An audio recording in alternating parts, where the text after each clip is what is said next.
mga sangkay. Nanaan kami. Meron kaming dalang 5 kawil.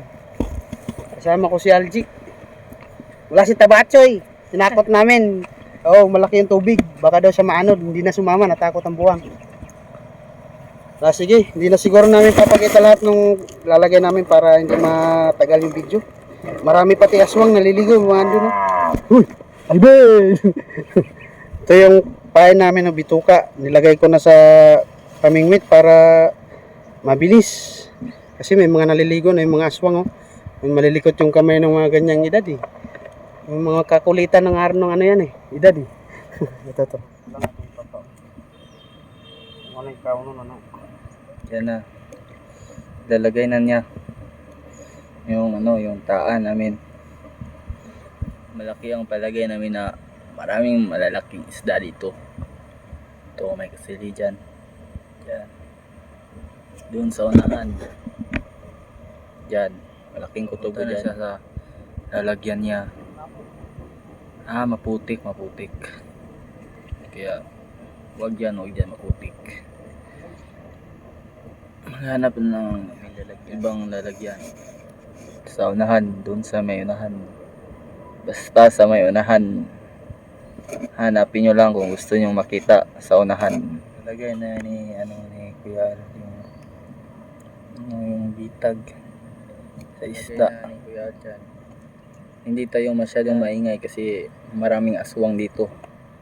Lagay na tayo ng dalawa. Dito yung may naputol dati, doon kami naputulan dati. Oh. Mga ilang buwan na rin. Sana kumagat. Baba na namin ito iubusin doon sa napaghulihan namin dati. Diyos. Dito, papunta na kami sa aming ibang spot. Meron pa kaming 3 natitirang taan na ni Kuya Al yung taan. Nagbabaka sakali na may mahuli naman. Ayun. Ilalagay na lang namin kahit mababaw na, baka may mahuli naman. Yun nga, nilalagay na ni Kuya Al yung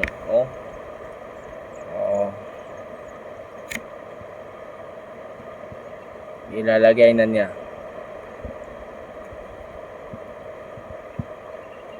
Zoom natin para kita nyo.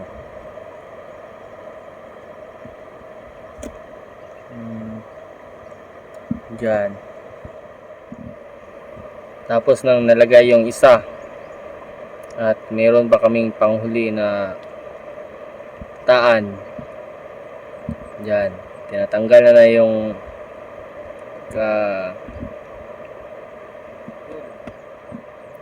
nalagay na ni Kuya Al yung panghuli. Diyan kita nyo. Yung ulo niya. Kita niya yan. Diyan yan nilagay yung panghuli.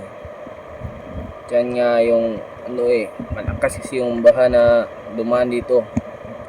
Kaya nasira yung tulay. Yun.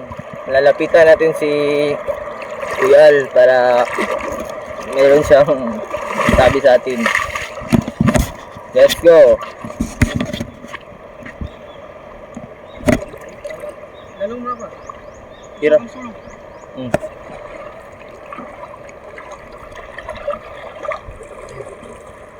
Medyo nasira na yung spot natin. Doon kami nakahuli dati ng malaki. Nasira na, puro buhangin na, mababaw na. Yan yung ninakaw dyan. Sana makahuli tayo. 5 lang yung nilagay natin. Abangan nyo na lang bukas. Bye.